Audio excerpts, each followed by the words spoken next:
सरकार ताजुशरिया ने सुन्नी दावत इस्लामी का बायकाट फरमाया और उस बायकाट की वजह ये थी कि सुन्नी दावत इस्लामी के सरपरस्त आला मौलवी ज़हीरुद्दीन उसने एक कमेटी बनाई बनामे मुस्लिम उलमाए कौंसिल तमाम कलमा गो मुसलमानों को एक प्लेटफॉर्म पर जमा करके बाबरी मस्जिद बचाने के लिए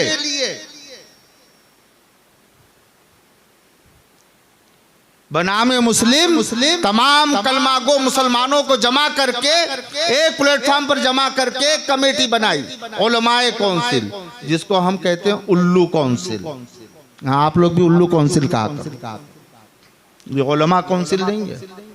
हाँ, उस कमेटी के अंदर 4 जमाते इस्लामी वाले, 12 देवबंदी और कितने वहाबी, कितने अहले हदीस, सब गुमराह फिरकों के माजून मुरक्कब सब तैयार किए गए और वो कमेटी कायम की गई। सरकार ताजुशरिया ने उसकी मुखालिफत फरमाई और शाकिर अली को समझाते रहे कि इसका साथ छोड़ दो, लेकिन उन्होंने हमेशा वादा किया और उस वादे पर कभी अमल नहीं किया। इसलिए सरकार ताजुशरिया ने बायकाट फरमाया। बायकाट क्या है कि नहीं है ना। आज हमारे अंदर से कोई भी सुन्नी दावत इस्लामी में शामिल नहीं होता, क्योंकि हमारे अमीर ने बायकाट किया है। बेशक। हाँ, और सिर्फ हमारा अमीर नहीं है बल्कि फतावा रज़विया शरीफ का वारिस भी है। बेशक। हाँ, बेशक। मैं हमेशा कहता हूँ मेरे फेसबुक वॉल पर, जब पहले मोबाइल चलाता था तो अभी भी मैंने देखा उस पर वही अल्फाज लिखे हुए हैं कि जिसको फतावा रज़विया समझ में ना आती हो वो सरकार ताजुशरिया को देख ले। सुभान अल्लाह, सुभान अल्लाह। सरकार ताजुशरिया का चलना, सरकार ताजुशरिया का बोलना, सरकार ताजुशरिया का हर फेल हुक्म फतावा रज़विया शरीफ के ऐन मुताबिक। बेशक। तो सरकार ताजुशरिया ने जब बायकाट किया तो मेरा तो ये कहना है कि फतावा रज़विया शरीफ ने बायकाट किया। और ये तो गनीमत जानो कि बायकाट किया, हुक्म नाफिज नहीं किया, वरना कहीं करने देते। अब वो बायकाट सुन्नी दावत इस्लामी का हुआ किस बुनियाद पर? उलमाए कौंसिल की बुनियाद पर।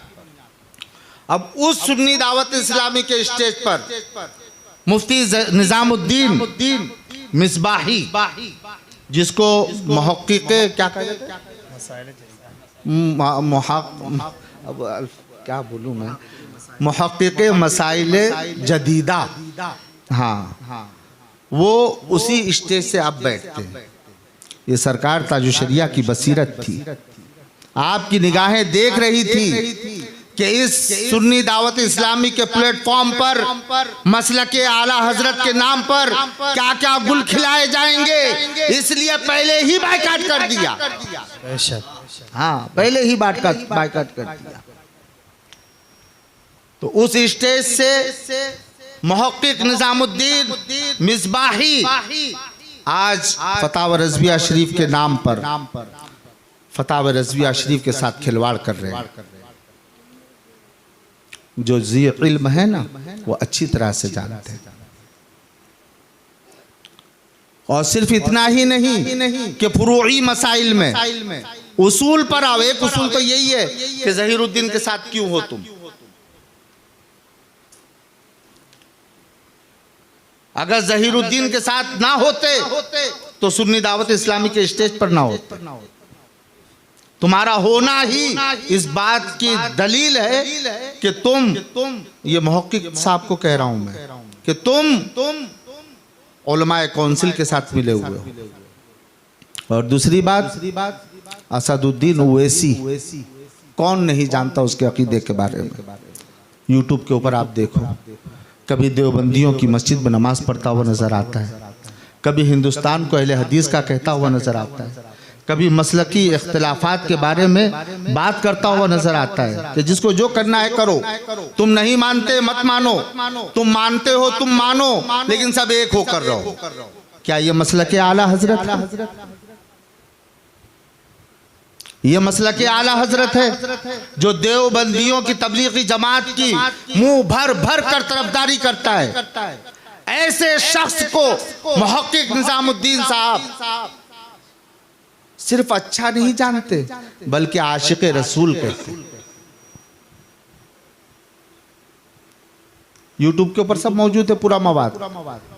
अब आशिक रसूल कहते हैं तब मुझे बताओ कि मसलके आला हजरत की रोशनी में मुहक्किक निजामुद्दीन साहब का बायकाट किया जाएगा या नहीं? और ये बायकाट तो पहले से हो रहा है। मैं अभी ये ताजा बात बता रहा हूं।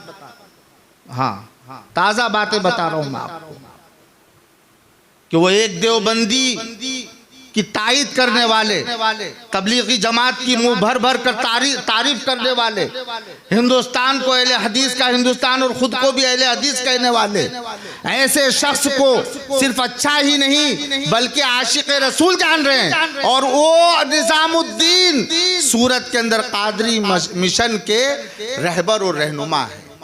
और ऐसे रहबर और ऐसे रहनुमा कि जब उनकी तहकीकात कादरी मिशन वालों के पास आती है तो कादरी मिशन वाले अश अश करते हो जाते हैं। अश अश तो हम भी करते हैं, लेकिन तुम ताज्जुब होकर करते हो और हम हैरान होकर करते हैं। प्यासे हलक सूख जाता है कि यह आदमी मसलक को कहां लेकर चला जाएगा। मसलक के नाम पर मसलक की बुनियादों को खोखला किया जा रहा है। वरना मैं कहूंगा कादरी मिशन वालों से कि अगर तुम हकीकत में मसलक आला हजरत के पैरोकार हो तो सिर्फ इस बुनियाद पर कि असदुद्दीन ओवैसी को आशिक रसूल कहा गया, देवबंदियों की तारीफ करने वाले को आशिक रसूल कहा गया, देवबंदी इमाम के पीछे नमाज पढ़ने वाले को आशिक रसूल कहा गया, तो जिसने आशिक रसूल कहा है उस मुहक्किक का तुम बायकाट करते हो या नहीं? 2 लेटर पेज पर लिखकर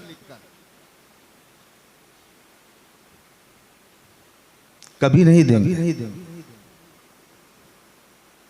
फिर काहे का मसला के आला हजरत? तुम गलत कर रहे हो।